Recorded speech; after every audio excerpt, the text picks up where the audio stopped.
Well, here I am, Amiga Rob, doing a live stream in Vision. Let's see if we're rolling. I've got a green light here from YouTube. Yep, and I can see myself, so hopefully I can be heard. So tonight I would like to do a live review of Star Wars The Last Jedi, which I've just got back from watching. I paid, I'll get the ticket out of my pocket.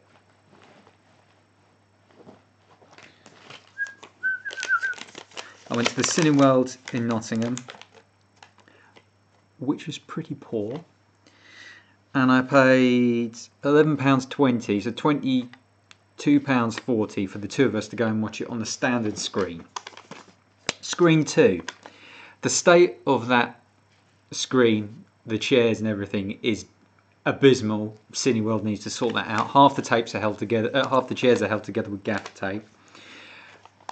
And I had to go and ask a couple of times for the sound to be turned down because it was just ridiculously loud, insanely loud. But that didn't make much of a difference. It stayed pretty loud, and my fingers in the ear, in my ears for most of the film. But I probably would have been if the sound was turned down anyway.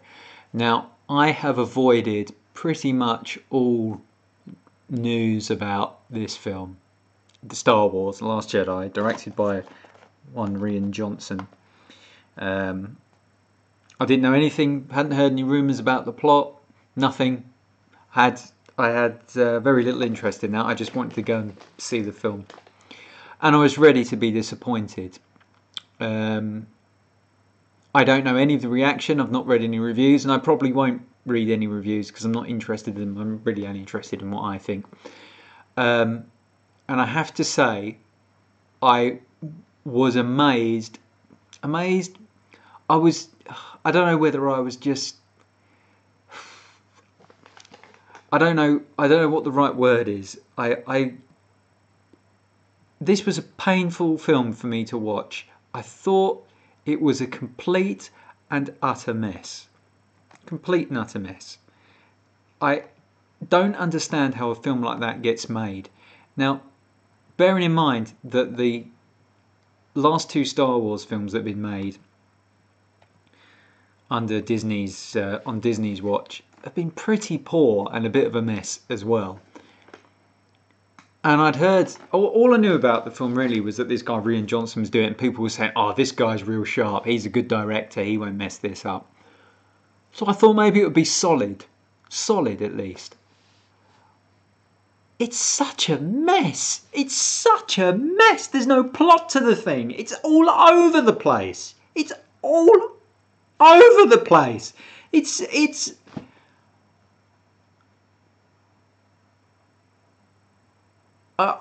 I need to say something good about it, so I'll say I don't think Adrian Edmondson was bad. Although the unfortunate thing is when you cast Adrian Edmondson, he'll look all right to the American audience because nobody in America knows who Adrian Edmondson is unless they've been following the young ones, or nobody knows. So to the Americans and other countries it'll be all right because he hasn't really got a following outside of the UK. But to me, the first thing I thought was, oh well, you know, there's Eddie, you know, or what's he called, Vivian in the young ones. But anyway, his performance was all right. That's about the only decent thing I can say about it. And I mean, it didn't look like it was well directed anyway. I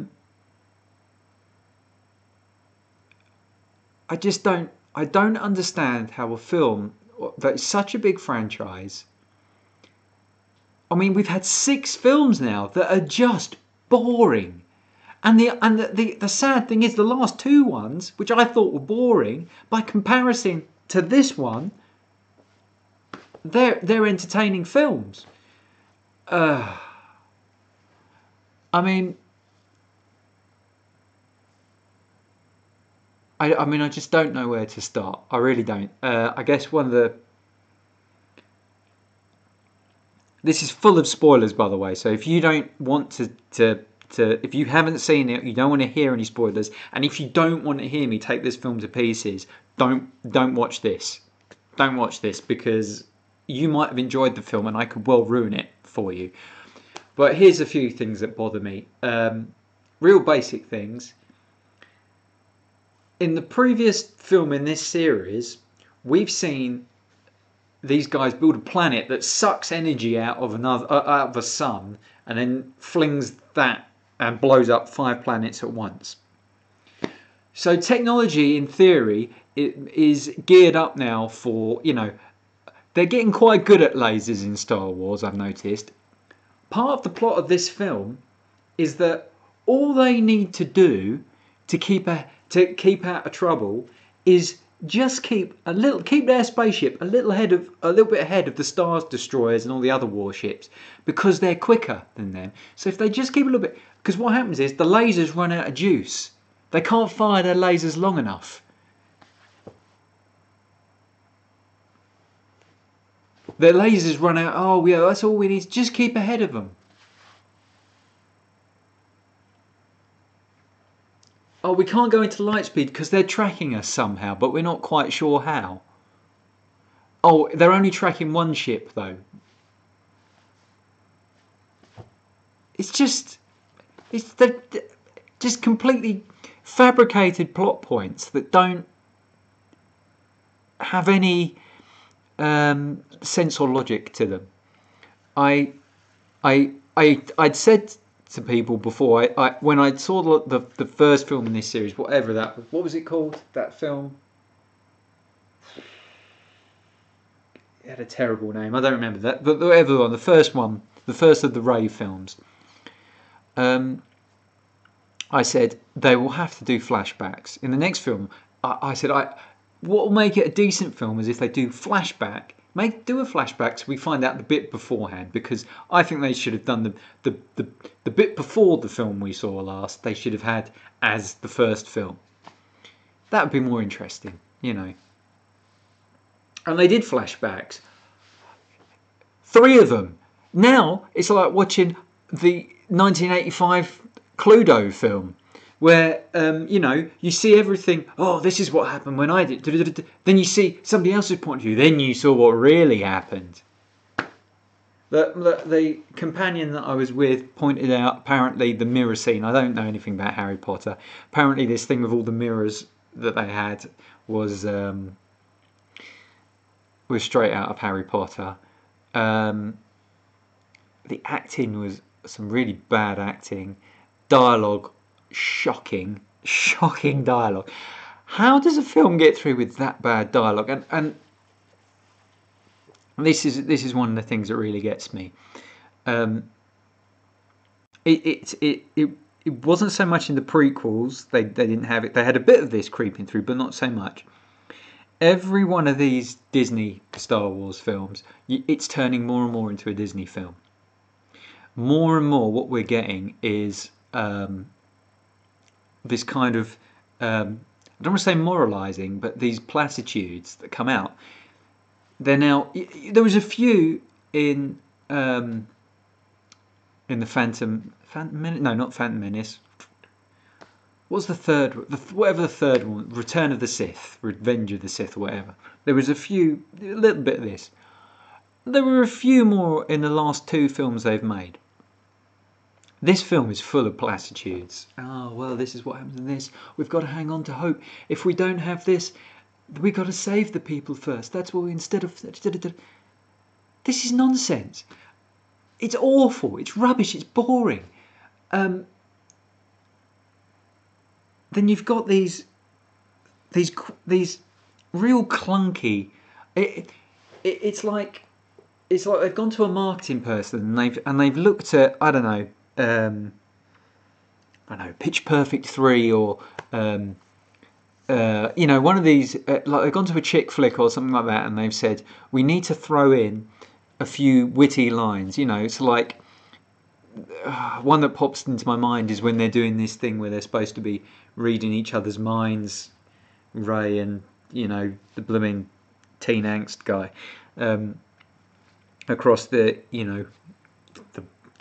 ether, blah blah blah, and she says, "Oh, can you put a cowl on or something because he's topless?" Well, this is just cheap. This takes you completely out of it. You know, you have to suspend your disbelief enough anyway in this film series. You know, the thing's ridiculous. But in the very first film they made, which they now call New Hope, it's called Star Wars. That's the proper name.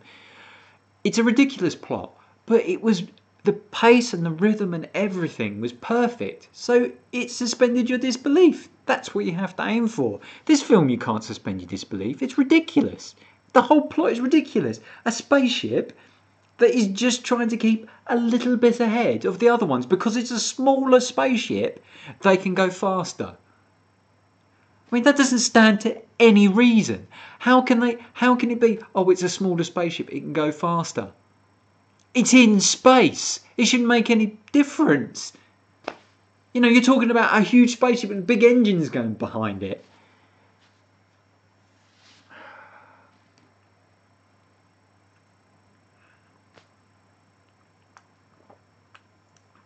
This is one of my new big mugs I bought the other day. Tons of mint tea in it.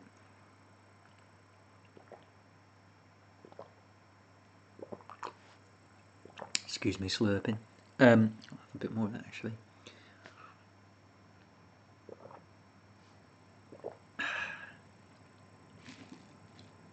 And then,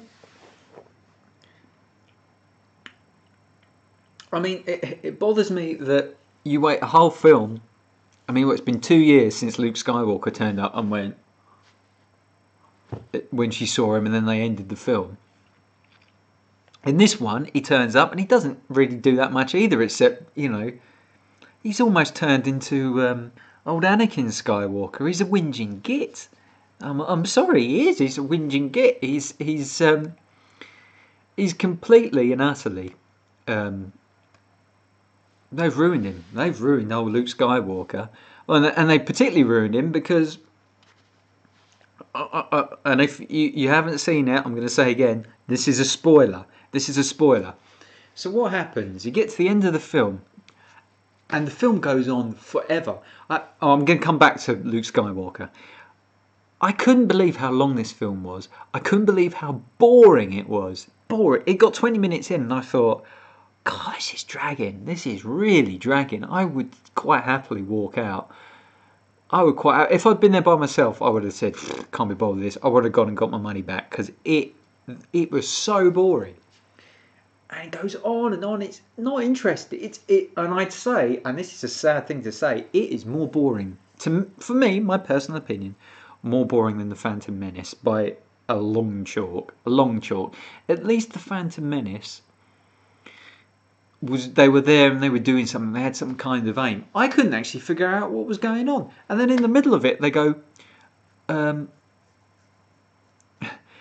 the middle of it, I thought this is turning into Spaceballs because they had that bit where they got onto the little, the ugly-faced creature with the glasses. They got her on the phone and she's in the middle of, I'm just killing some things, but looking at the camera. Oh yeah, this is. And she say, oh, you need to go and see this guy. They shoehorn this plot where they have to go off to a casino. Oh, yeah, because the thing about Star Wars that's worked really well is when they make the world small and bring these ridiculous situations in. I mean, basically, it was a casino with aliens in, like any other casino with aliens in. That was it. Oh, so we've done the cantina about 3-4 times now in this series. Now we're going to do a casino because we're doing things different. And then, I mean, I had no idea what was going on. All of a sudden they're riding these things, and they're climbing over. They almost. I mean, I don't think you can't make a film. You can't make a film with that much peril in it and make it plausible. If anybody trips over, they're nearly tripping over the side of a mountain. You know, nobody just does anything and is just, walking down the road no, they have to be walking down the road and the spaceship comes over their head and, singes their hair. They can't, you can't take a crap in Star Wars without the bloody toilet exploding. I don't understand why spaceships when they used to blow up, they used to just blow up. Well, now when they blow up, you can walk around and have a fight in. People go, oh, we're going to get you. They don't go, oh, oh, the spaceship's exploding. They just walk around. They've got plenty of time. You know, the thing's on fire. It's going to explode. It feels like we're just walking around in space. You know, there's no visible walls or everything. Everything's on fire. Um, how are you supposed to suspend your disbelief? I don't take Star Wars seriously. I don't.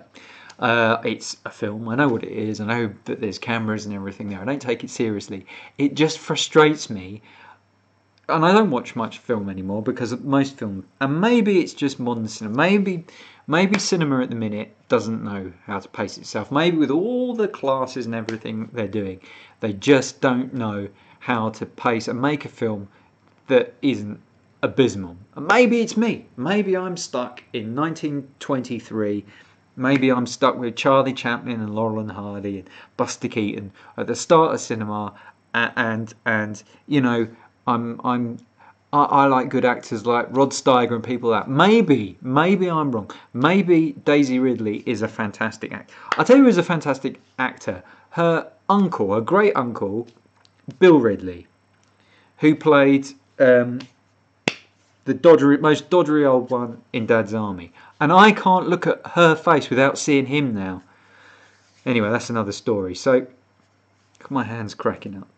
That's probably because I was like this. I was like this all through the film. I was so frustrated at how bad it was. And like, I've not seen any reviews. Everybody else could love this film, and I'm really happy if they do, because it was awful. So Luke Skywalker, they fart around bringing this guy back in the last film. You don't see him until the end, and then he turns around.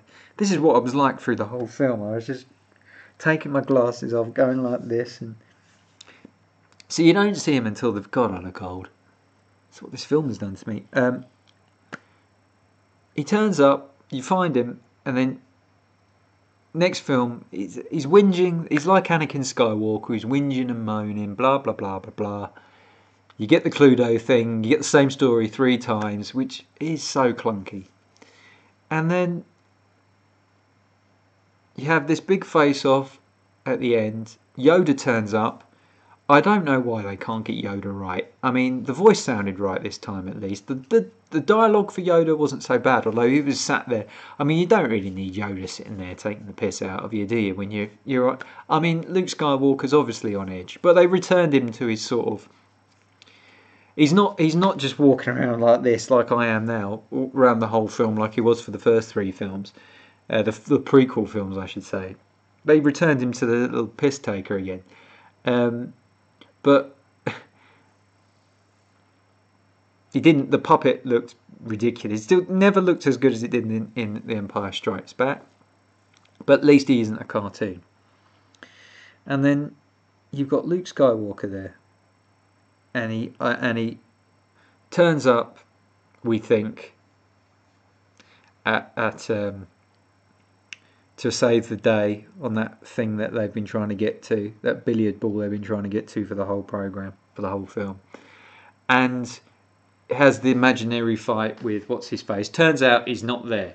He says, "Go on, kill me, do what you can," and what's his face, teen angst guy, comes along, tries to chop him off, doesn't work. Didn't figure out that after he's fired all these lasers and everything, he's not dead. That's funny. Something might be a bit amiss here. No, he wants to go down and fight him anyway. Okay, well, you want to write the character like that, fine. Chops through him and he's not there because he's still sitting above his big pebble, giving it that, floating. He's doing some cosmic flying. Then he finishes doing that, and he's all, I'm so tired. And then he's crawling up and he's got no energy. And next thing you see is brown bread, and he does the old disappears. Isn't that a bit of a cop out? Isn't that a bit stupid? I don't know. Maybe I'm wrong. Oh, look, my jaw is completely out of alignment. He's he's dead. It's a cop out. Why would you kill off that character that way after such a bad film? And it bothered me because it felt to me exactly the same as when his mother when Natalie Portman in Revenge of the Sith, she gets a bit strangled by old Anakin. There she is. This is another spoiler if you've not seen that one. There she is. Has her babies, has everything to live for. Oh, she's just dying. Well, why is that? She's lost the will to live. So what was that? Did Luke have cancer or something? Is that something they cut out? No, he just disappeared.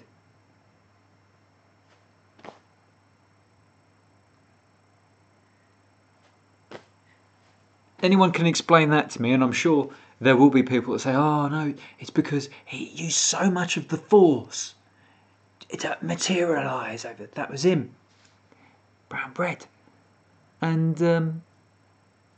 that's a load of gonads, basically, because the program, the series, makes a big thing about how there is no scale on things. Anything's possible. Blah blah blah.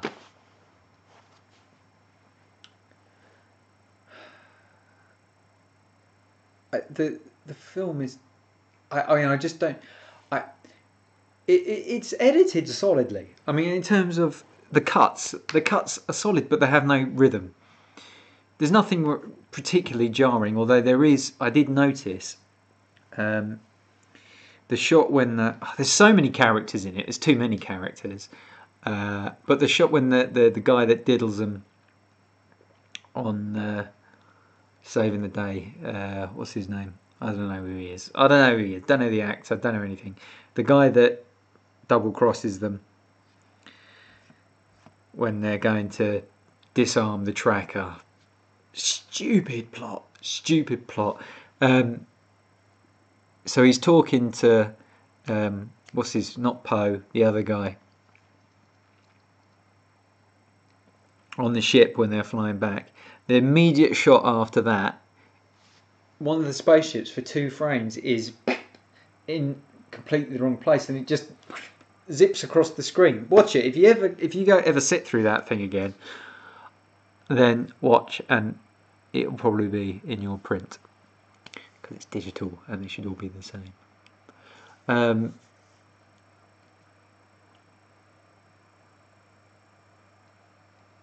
I found the other thing I found, and the first thing I thought when I saw this film, it's just come to me, is the ginger guy comes on.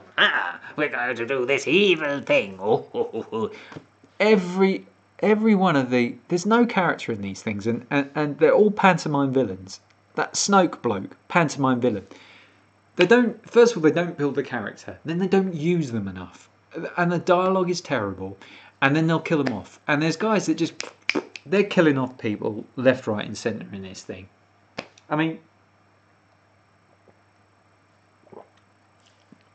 you see a certain number of transports go when they're trying to slip off to the golf ball or whatever it is they're trying to get to, and they start blowing them up. 10 minutes later, they're still blowing these things up. There's only so many of them there. Every time you see a shot, it's they're gone. You don't see everybody going, "Oh, the humanity," or anything like that. No, you just see them sitting there going, "Oh, there's another one gone. There's another one gone." Then the one woman turns the ship round to fly it into the thing. Oh, how bold and noble of her. What about all the other buggers? They've just all been blown to bits. There's about 4 people left at the end of this film, and one of them's going to die because we know Carrie Fisher ain't coming back unless they turn her into that cartoon thing again. Incidentally, I noticed that the hologram that R2-D2 plays is based on the recreation rather than the original footage of the message, of the Princess Leia message. So I guess that's probably part of the one they shot for the film, actually, because they did have a shot of that message, I think.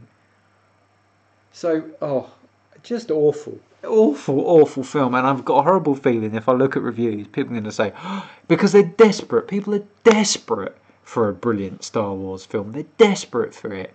The word I heard was that the Han Solo film is going to be terrible. I don't know whether that one's been canned yet. I know that they forced reshoots. They've sacked directors. I think the Kenobi film has already had a director removed from it.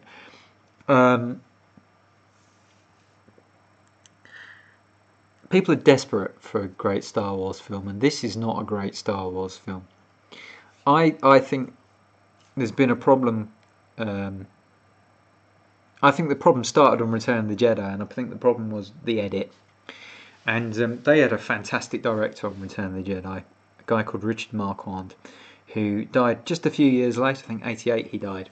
He was a really good director for character stuff, and Return of the Jedi has a lot of good character acting. It's probably got some of the best acting, some of the best acting in the series. And you do need to be a good actor in these films because you're reading some pretty awful dialogue, so you have to be able to act it out pretty convincingly, which is not going to be easy. Oh, my nose is starting to block up. There is one, I think 99% of Return of the Jedi works well, but they made one change out of the director's hands. It was a George Lucas decision, as far as I'm aware, and they had one shot at the start of the original Return of the Jedi, which had Luke with the the old thing over his hood over, and he's making his new lightsaber. And this shot, a rough version of that shot, because I think they've lost the original, or they may have deliberately roughed it up a bit so people couldn't edit it in themselves. Is a bonus on one of the Blu-rays, and it shows Darth Vader basically doing what they do all through this film. The talking to each other, except it's not a have a good old natter. It's Luke, like it was the end of Empire Strikes Back. Luke, son, and all that kind of stuff, and he's going Vader, no, there's some, but the way it's shot, it makes him look a little bit mysterious, like the Emperor, and you've only just seen the Emperor, So the shot comes in at the end of when the Emperor is introduced. Vader goes off and goes up to his chamber, and then he starts talking. So you've seen the Emperor with the hood, then you see Luke with the hood, and you think, oh, is he going bad? And that was what that film should have been about. Would Luke go bad? But they bottled it. And they cut that shot, and that ruins the film to a great extent, because it removes, and you put that shot back in, you can see all the tension come back in. Oh, is he going to be a baddie, or what's going to happen? Now this film, what is it called again? The Last Jedi. I was on row K, seat 11, and I was probably a couple of seats up from that. So what comes before K? K, A, B, C, D, E, F, G, H, I, J, K. Right, row J. There's a seat there around seat 11, probably seat 12, that's got all gaffer tape on the back, and it's not the only one. There's some seats that got gaffer tape at the bottom. So Cineworld Nottingham, sort out your seats. They're disgusting. So where are we? Yeah. So you don't get any chance to build up the character. That's Snoke, another pantomime character. Another spoiler here. If you don't want to hear spoilers, please switch off. They kill him off fairly cheap death, I mean, it's quite clever how it's worked, but you don't really see much of him, do you? You've had 2 years waiting to see what this guy's going to be like. You've just seen a big hologram, and then he turns up and he's just an ordinary bloke. Don't know where he's come from, where he's going to. Well, we know where he's going to because he gets killed off like a chump, not Boba Fett. And that's just what we're just. It's just the way it is,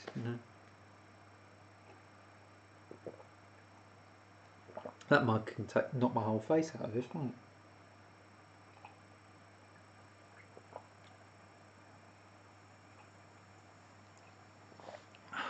it?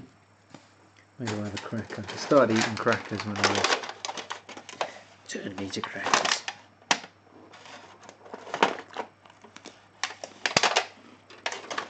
Don't know if it's a dumb thing to eat on a live stream.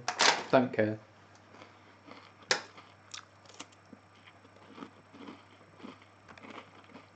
Don't matter. Nobody's watching. Nobody's going to see this anyway.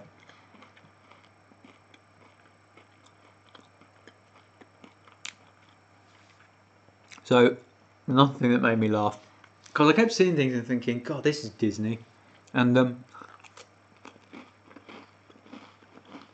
when Princess Leia got blown out of that ship, first of all, ridiculous that she's just sat there.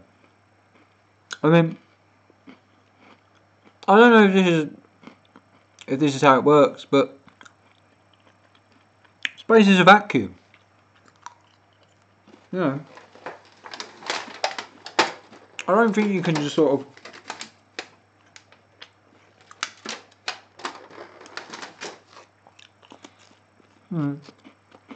survive that kind of thing. And not a scratch on her, by the way. Gets blown off the thing. Not a scratch on her. I mean, this is the Disney thing. Like Mary Poppins, she just goes, "Who do fly a kite?" Straight to the entrance. She can do that, but she's still snookered somehow. Then they've got her on the life support system. But and all this talk and blah blah blah. It's just on top of me now. I had a bit of a rant when I came out of the cinema, and I'm losing track of it. Oh, who makes a film like that? I don't know how much money that cost. I have no idea, but it was too much. The only good thing about that film is that it employed a lot of people. It goes on forever. I couldn't tell you what was going on, apart from the fact they were just trying to keep ahead and stop the lasers getting them. At some point, I'll finish this and I'll think of 50 things that I didn't like about it. A great example, Chewbacca. They deliberately had it that when Chewbacca met Leia, oh, Chewbacca, because she just walked straight past him in the last film. That was very telling. These Furby things that turned up, I mean, it sticks out like a sore thumb when they have these pointless things that are only there to be toys. You know, they might as well have put on it $7.99 from Toys R Us on each of those things. I've not seen any toys like that, to be honest. So, I came out there and I just thought, nah, not for me. I'm finished with this now.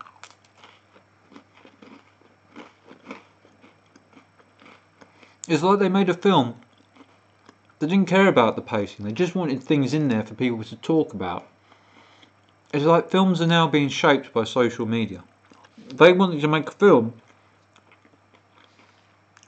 because... I'll stop eating my cracker now. They wanted to make a film, it seems to me, like... that didn't have any content, really. Didn't have any pacing. It was just about hitting... tick... It was like bingo. Do this, da. Get a few sequences in, get it out, then people, when they talk about it, do this. The kids will talk about that, they'll want to buy the toys. And the toys are tanking. I've been talking to people in toy shops. I'm really going through these crackers now.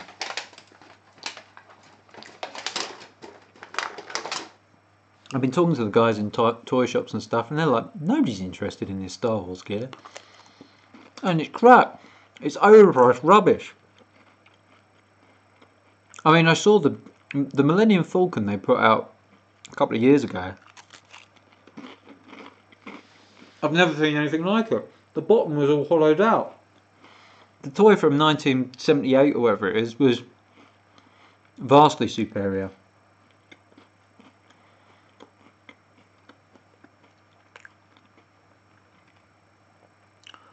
So that's really it. It's a film. You got the Furbies that make no sense. Chewbacca not really used properly.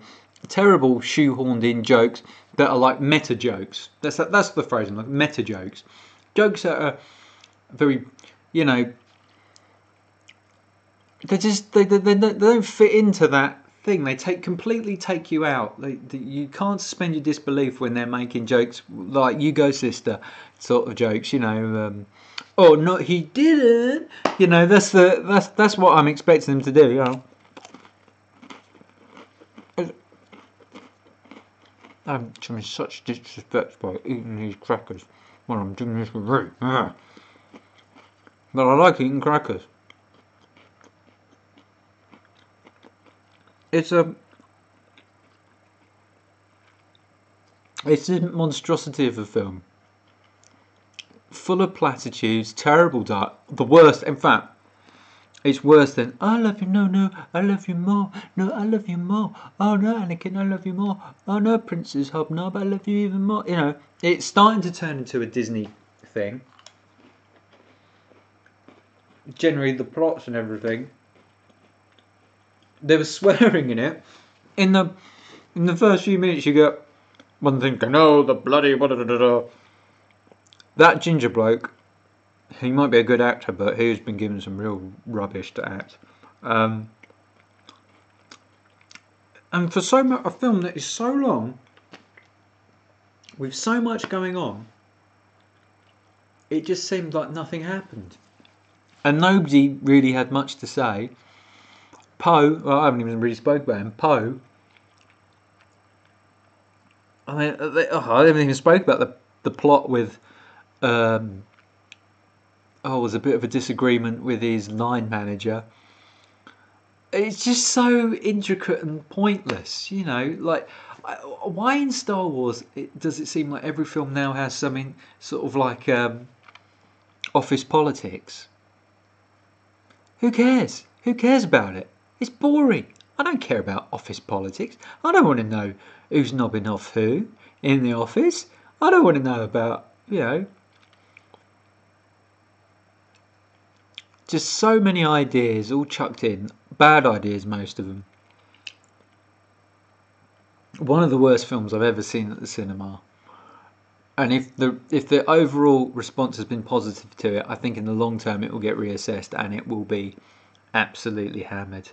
It is one of the worst films I've ever seen.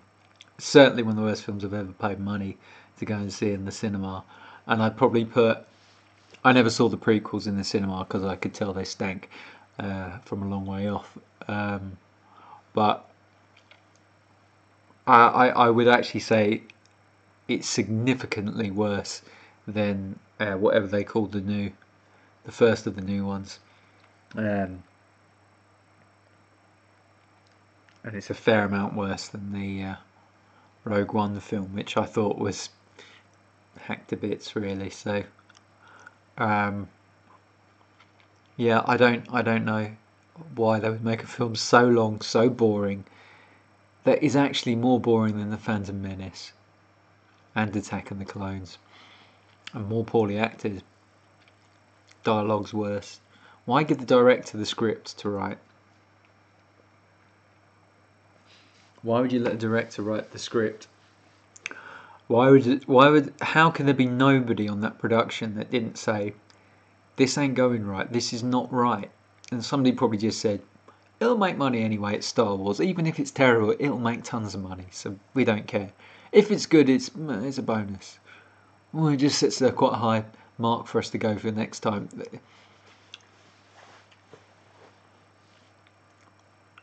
Walt Disney is slowly destroying everything in the media. They control too much. If it wasn't for Disney, maybe we would have had The Thief and the Cobbler by now. If it wasn't for Disney, you know, they've had Marvel, nobody's really independent anymore. Who can go up against Disney? And this Star Wars film is a Disney film. It might have swearing, lots of people dying, but it's a Disney film and it's a mess. Horrible, no rhythm, horrible film. Anyway, that's me. I can't go on anymore. I don't feel like I've been very clinical. If I reviewed my review, I'd probably take it apart. I just want to get it out of my system and I don't want to talk about it again. I probably will do.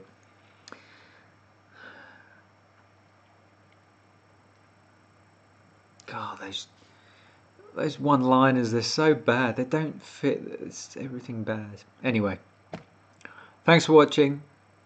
This has been a Amiga Rob rant. Feel free to like or dislike or subscribe.